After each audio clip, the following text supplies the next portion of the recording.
नमस्कार दोस्तों, स्वागत है आपके मेरे यूट्यूब चैनल पर। आज के सेशन में दोस्तों हम लोग सेंट्रल इंडिया और साउदर्न इंडिया के जितने हिल्स हैं, मोस्ट इम्पॉर्टेंट हिल्स, उसके बारे में हम लोग अध्ययन करेंगे। तो मोस्ट इम्पॉर्टेंट जो हिल्स रहेंगे वो और रेंजेस रहेंगे वो रहेगा हमारा अरावली, विंध्या हिल्स, सतपुरा। उसके बाद हमारा रहेगा यहाँ पर नीलगिरी हिल्स है, ये वाला नल्ला मलाई। ये सारे के सारे जो है मोस्ट इम्पॉर्टेंट है। उसके बाद हम लोग वेस्टर्न घाट के थोड़ा सा अध्ययन करेंगे।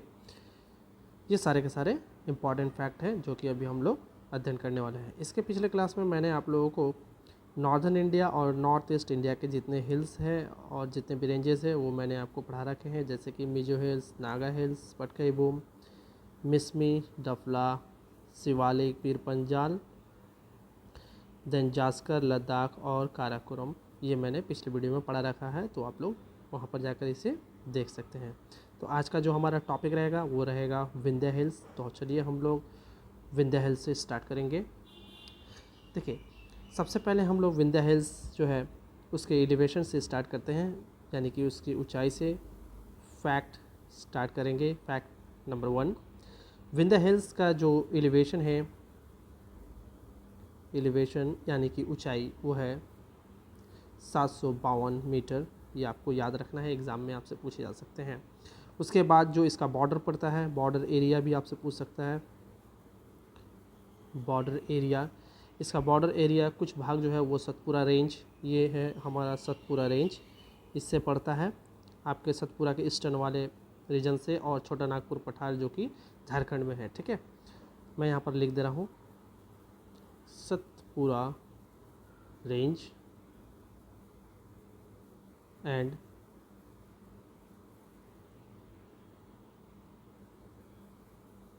छोटा नागपुर प्लेट्यू,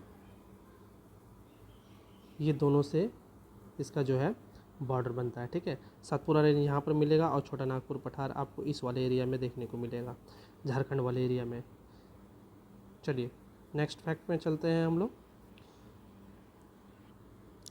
इसके अलावा जो है कौन कौन से स्टेट में इसका विस्तार है, कौन कौन से स्टेट में विंध्या हिल्स जो है वो पाए जाते हैं, वो हम लोग देखेंगे। स्टेट्स जहाँ इसका विस्तार है, फैलाव है, सबसे पहला मध्य प्रदेश, एमपी।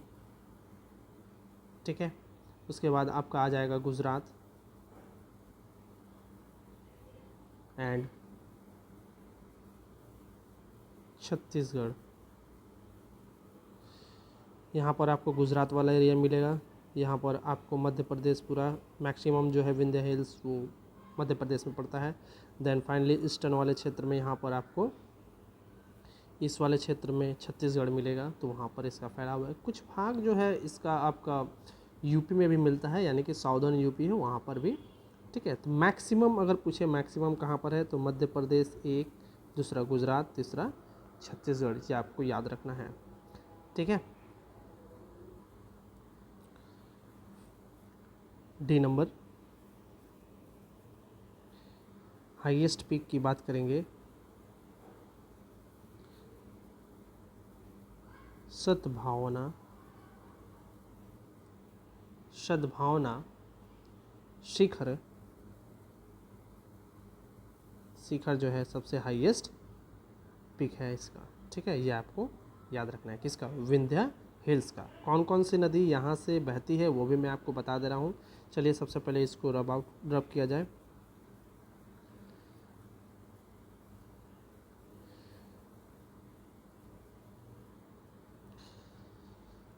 आइए नेक्स्ट फैक्ट में चलते हैं। नेक्स्ट जो हमारा फैक्ट रहेगा, कौन कौन सी नदियाँ जो है यहाँ से बहती है, तो वो देखिए, चंबल, चंबल रिवर, बेतवा एंड केन, ये इस रेंज से होकर बहती है। विंध्या रेंज से इस सब की उत्पत्ति होती है। ठीक है, बेतवा रिवर जो है, बेतवा रिवर ये यमुना का सहायक नदी है, याद रखिएगा। ट्रिब्यूटरी, ट्रिब्यूटरी मतलब सहायक नदी होता है। यहाँ पर मैं आपको बता दे रहा हूँ,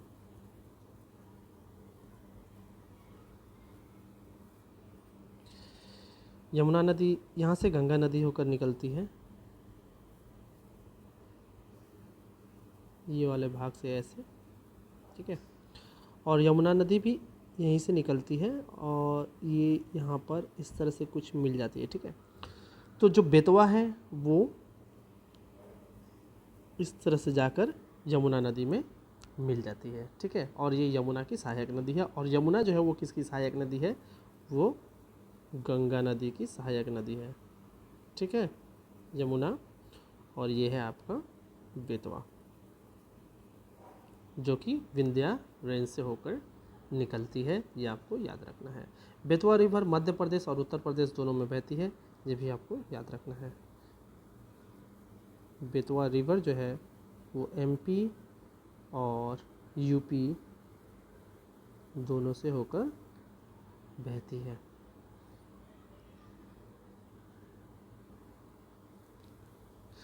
अगर इसकी लंबाई की बात की जाए तो ये कितनी लंबी है, तो ये लेंथ में अगर बात की जाए तो ये है 1086 किलोमीटर, इतना लंबा है ये रेंज। ये जो रेंज है, ये साउदर्न रिवर और गंगा रिवर के बीच का काम करता है, ठीक है। ये उन दोनों के बीच में है, गंगा रिवर सिस्टम और साउदर्न रिवर सिस्टम, ये आपको याद रहना चाहिए, ठीक है। मोस्टली जो है इसका भाग वो सेडिमेंट से बना हुआ है, सेडिमेंट से बना हुआ है, तो इतना फैक्ट आपको याद होना चाहिए विंध्य है। चलिए अब हम लोग चलेंगे अपने नेक्स्ट रेंज में, चलिए मूव करते हैं।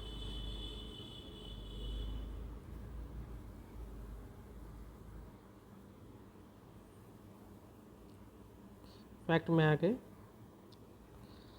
पेनिनसुलर प्लेट्यू स्पेसिफिक फैक्ट पढ़ लेते हैं इसे हम लोग। देखिए पेनिनसुलर जो प्लेट्यू है, प्रायद्वीपीय भारत, वो एक ट्रायंगुलर शेप में है। ये आप जो दक्षिण का भारत जो आप देख रहे हैं यहाँ पर, ये जो प्लेट्यू है ये एक ट्रायंगुलर शेप में है, ठीक है। शेप आप देख रहे हैं ट्रायंगुलर शेप में है, ठीक है। इसके बाद कंपोनेंट की बात की जाए, कौन कौन से कंपोनेंट तत्व है मिलकर बना हुआ है ये प्रायद्वीपीय भारत। देखिए प्रायद्वीपीय भारत का मतलब ये भी होता है कि वो जो तीनों तरफ से घिरा हुआ हो। देखिए ये जो भाग है वो तीनों तरफ से वाटर से घिरा हुआ है, ये पूरा एरिया, ठीक है। ये ईस्टर्न वाला भाग, ये वेस्टर्न वाला भाग, ये साउदर्न वाला भाग, ये तीनों के तीनों घिरा हुआ है, ठीक है। इसलिए इसे प्रायद्वीपीय भारत भी कहते हैं। दो कारण हैं, क्योंकि ये पानी से भी घिरा हुआ है। शेप क्या है, ट्रायंगुलर है। कंपोनेंट क्या है, अब हम लोग पढ़ने जा रहे हैं। Crystalline igneous rock and metamorphic rock से मिलकर बना हुआ है। मैं आपको पिछले क्लासेस में बताया था कि इग्नियस जो है उसे आग्नेय चट्टान कहते हैं, और मेटामॉर्फिक जो है वो उसे हम लोग रूपांतरित चट्टान कहते हैं। मैं इसे हिंदी में लिख दे रहा हूँ, आग्नेय चट्टान, और इसे हम लोग रूपांतरित चट्टान कहते हैं, ठीक है।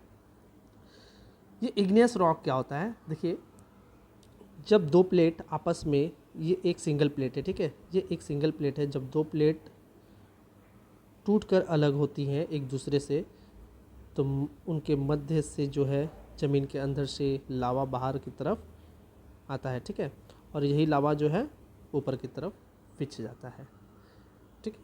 तो वही है आग्नेय चट्टान। प्लस ये आग्नेय चट्टान, यही सारे चट्टान जो है, जो सेडिमेंट्स वगैरह अनेक लेयर से जो मिलकर बने रहते हैं, इसमें कुछ तोड़ फोड़ पड़ते हैं, समय समय पर वर्षा होती है, ये ठंड पड़ते हैं, तो इसमें कुछ ना कुछ रूप परिवर्तन होता है।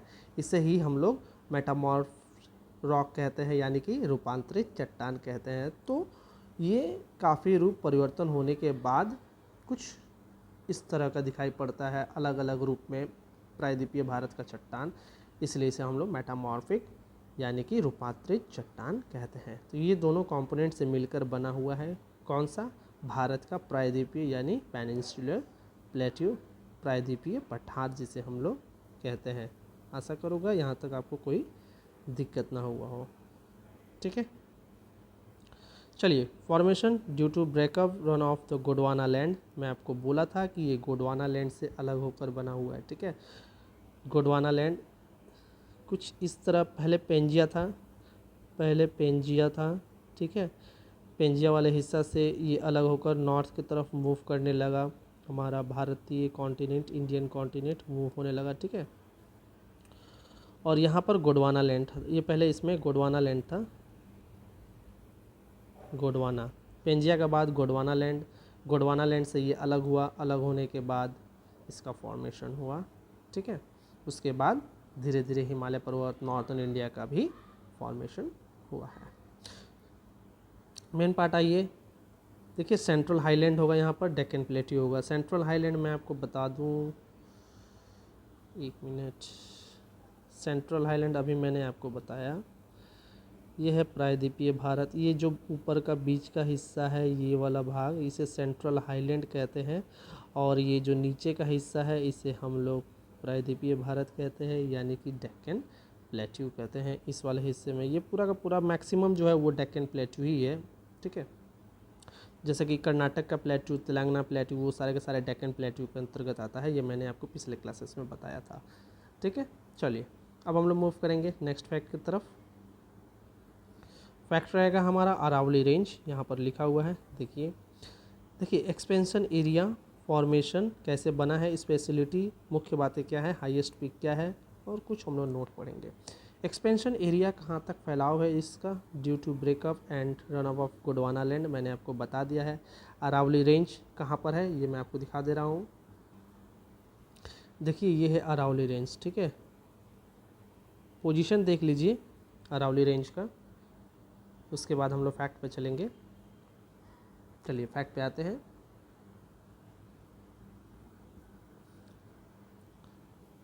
Due to breakup and run of Gondwana, ये आपको याद रखना है। फॉर्मेशन जो है पैलेजोइक एरा। स्पेशलिटी क्या है, इंडियाज़ ओल्डेस्ट माउंटेन रेंज, ये हमेशा पूछता है कि जो इंडिया का सबसे पुराना माउंटेन रेंज है वो कौन सा रेंज है। आपसे कोई ऑप्शन देगा, वेस्टर्न घाट, ईस्टर्न घाट, अरावली, विंध्या रेंज, या फिर आपको हिमालय दे देगा, ठीक है। तो उसमें से आपको याद रखना है, वो रहेगा अरावली रेंज जो है वो भारत का सबसे पुराना माउंटेन रेंज है, ठीक है, पर्वतीय श्रेणी है। One of the oldest mountain range in the world, world में भी, भारत में एज वेल एज वर्ल्ड में, ठीक है। हाईएस्ट पीक की बात करें तो गुरु शिखर है, जो कि राजस्थान वाले क्षेत्र में पड़ता है, जिसकी ऊंचाई है 1722 मीटर। ये आपको याद रखना है। ये सारे फैक्ट जो है आपके एग्ज़ाम के दृष्टिकोण से काफ़ी महत्वपूर्ण रहने वाले हैं। नोट में देखते हैं, Aravalli, Vindhyachal, Satpura and are the example of residual mountain in India. अब देखिए यहाँ पर रेसिडुअल माउंटेन क्या होता है वो हम लोग पढ़ने जा रहे हैं। देखिए रेसिडुअल माउंटेन, ये जितने भी माउंटेन हैं ये तीनों मैं बता दे रहा हूँ। ये फोल्ड माउंटेन है, ये फोल्ड माउंटेन भी हो सकता है, ये ब्लॉक माउंटेन भी हो सकता है, ये वॉल कैनोस भी हो सकता है, ठीक है। जो वैल्केनो से बनकर तैयार होता है यानी कि लावा, जो ब्लॉक माउंटेन से बनकर तैयार होता है यानी दो चट्टानों के बीच वाला भाग। फोल्ड माउंटेन दो प्लेट के बीच में जो औसादी रहती है उससे बनकर जो तैयार होता है। अब क्या होता है, ये तीनों जो चट्टानें से बनी है, ये तीनों जो रॉक सिस्टम है, ये समय समय पर यहाँ पर हवाएं, wind, rain, snow and running water की वजह से इसके रूप में परिवर्तन होता है, ठीक है। इन सभी के रूप में परिवर्तन होता है। ये जितने भी श्रेणी है, पर्वत श्रृंखलाएँ हैं, इनके रूप में परिवर्तन होता है। वो चाहे फोल्ड माउंटेन हो, वो चाहे ब्लॉक माउंटेन हो, वो चाहे वोल्केनोज माउंटेन हो जो कि लावा से निर्मित हो। हवा, पानी, बर्फ़ और बहती पानी से इनके रूप में परिवर्तन हो जाता है, उसे ही रेसिडुअल माउंटेन कहते हैं। चाहे वो वेस्टर्न घाट का माउंटेन हो, चाहे वो ईस्टर्न घाट का माउंटेन हो, चाहे वो अरावली रेंज हो, चाहे वो विंध्या रेंज हो, चाहे वो हिमालय रेंज हो। ठीक है, समझ में आया रेसिडुअल क्या होता है? रेसिडुअल मतलब होता है कि वे सभी पर्वतीय भाग जहाँ पर हवा, पानी, बर्फ़ और बहती वायु से उसके स्ट्रक्चर में चेंजेस देखने को मिलता है, उसे ही रेसिडुअल माउंटेन कहते हैं। आशा करूँगा यहाँ तक कोई दिक्कत ना हुआ हो। ठीक है, इसके बाद हम लोग मूव करेंगे अपने नेक्स्ट फैक्ट पे, जो कि रहेगा हमारा वेस्टर्न घाट। तो चलिए स्टार्ट करते हैं वेस्टर्न घाट। देखिए, ये रहा हमारा वेस्टर्न घाट का फैक्ट।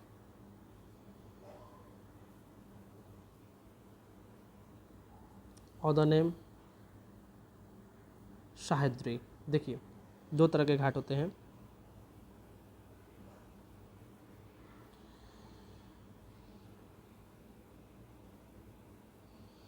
एक हो गया हमारा ईस्टर्न घाट, एक हो गया हमारा वेस्टर्न घाट। ठीक है, तो हम लोग वेस्टर्न घाट की चर्चा कर रहे हैं, ये वाला भाग।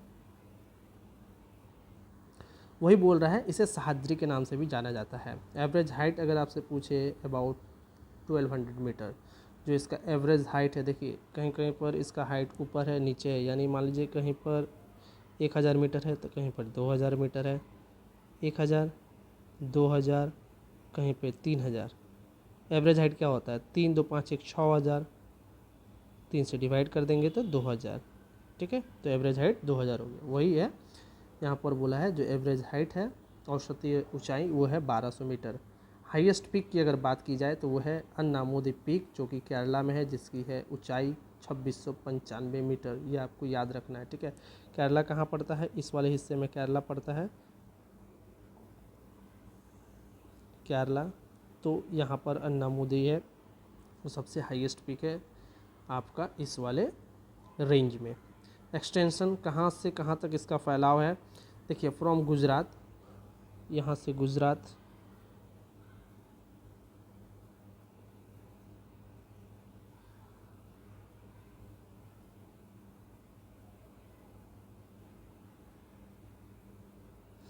ठीक है, ये गुजरात वाला भाग है।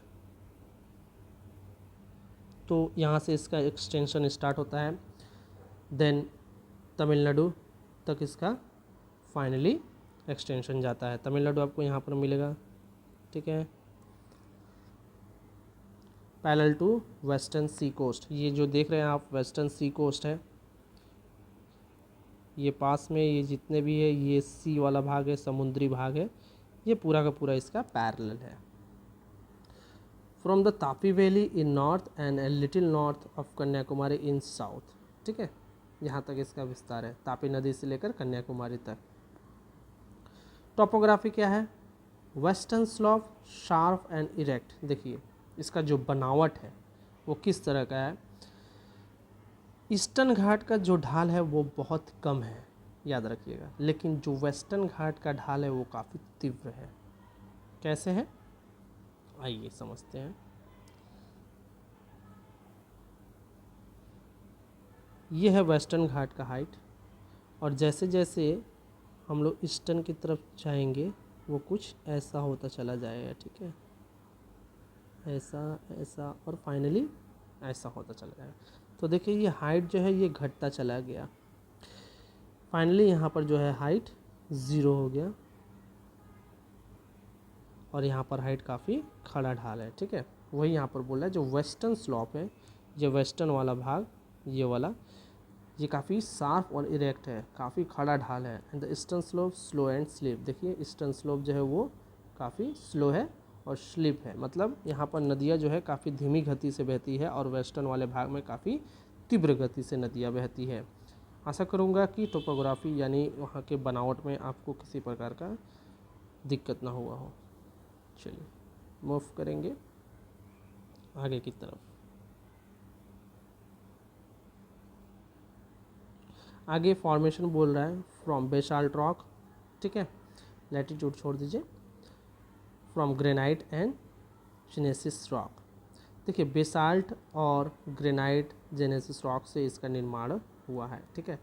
फाइनली जो है नीलगिरी हिल्स जो है यहाँ पर पाया जाता है, इस वाले क्षेत्र में यहाँ पर आपको नीलगिरी हिल्स मिल जाएगा, ठीक है। नीलगिरी हिल्स क्या होता है? नीलगिरी हिल्स वहाँ पर पाया जाता है जहाँ पर ईस्टर्न घाट और वेस्टर्न घाट का मिलन स्थल होता है, ठीक है।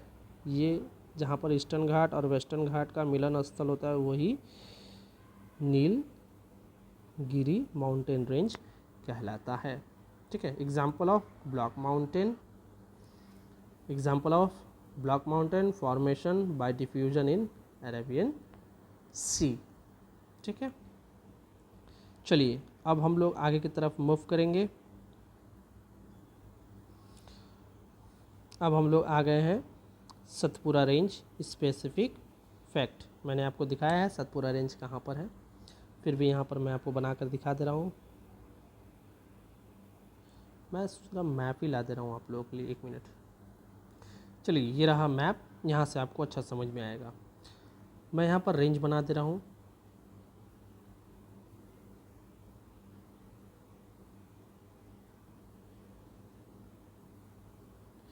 ये है हमारा सतपुरा रेंज।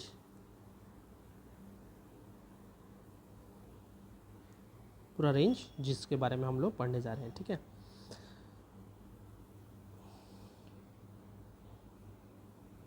चलिए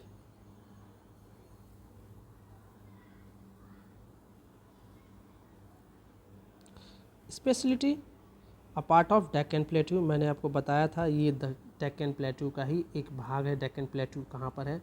डेक्कन प्लेट्यू इस वाले हिस्से पर है। ये वाला हिस्सा जो मैंने आपको उस दिन पढ़ा रखा था, ये डेक्कन प्लेट्यू है, डेक्कन प्लेट्यू डीपी, ये उसका ही भाग है। और यहाँ पर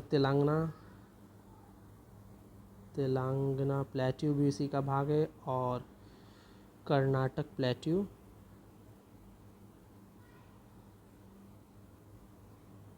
भी इसी का भाग है, याद रखिएगा। वो यहाँ पर आपको बोला है। हाईएस्ट पीक की अगर बात की जाए, सतपुरा रेंज का हाईएस्ट पीक क्या है? तो धूपगढ़ लोकेटेड इन पंचमढ़ी के पास में धूपगढ़ बोलकर जो पीक है वो सबसे हाईएस्ट पीक है, ठीक है। ये आपको याद रखना है। एक्सटेंशन एरिया कहाँ तक फैलाव है? मध्य प्रदेश और महाराष्ट्र। ये जो है यहाँ पर मध्य प्रदेश आपको मिलेगा इस वाले एरिया में, ठीक है, मध्य प्रदेश, और देन यहाँ पर महाराष्ट्र मिलेगा, याद रखिएगा। महाराष्ट्र और मध्य प्रदेश के बीच में इसका एक्सटेंशन है। और कौन सी नदी है? देखिए यहाँ पर बोल रखा है Narmada river in north of Satpura, in south Tapti. देखिए ये रहा नर्मदा रिवर, ये रहा ताप्ती रिवर, ठीक है। और दोनों ही कहाँ जाकर मुहाना बनाता है? अरेबियन सी में, गल्फ ऑफ कम्बात। ये है हमारा नर्मदा रिवर और ये है हमारा ताप्ती रिवर।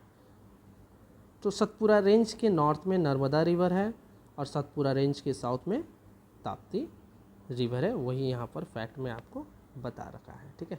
डेक्कन प्लेट्यू के नॉर्थ में, अब यहाँ पर हम लोग ऑर्डर से याद करेंगे। देखिए डेक्कन प्लेट्यू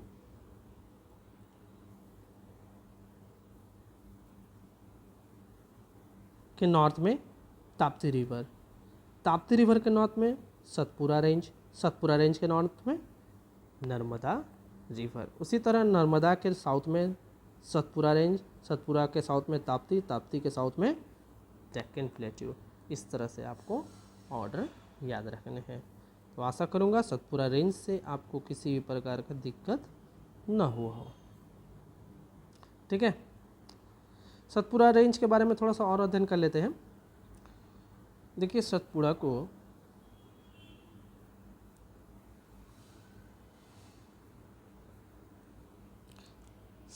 7 माउंटेन, देखिए यहाँ पर 7 माउंटेन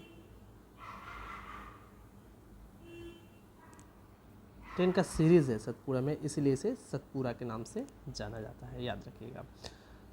और अमरकंटक जो है यहाँ पर एक और भी हाईएस्ट या इम्पॉर्टेंट पीक बोल सकते हैं जो कि इस वाले क्षेत्र में है, अमरकंटक, जो कि यहाँ से नर्मदा रिवर निकलती है, ठीक है, ये वाला भाग में, और यहीं से सोन रिवर भी निकलती है जो कि गंगा की सहायक नदी है। अमरकंटक से ही नर्मदा और सोन रिवर निकलती है, सोन रिवर निकलती है। सोन रिवर गंगा नदी की सहायक नदी है और गंगा नदी में जाकर मिल जाती है। उसी तरह नर्मदा नदी भी जो है वो अमरकंटक से निकलती है, ये मध्य प्रदेश वाला एरिया पड़ता है, वहाँ से निकलती है और अरेबियन सागर में जाकर गिर जाती है। और इस रेंज में कौन कौन से खनिज पाए जाते हैं? इस रेंज में जो है वो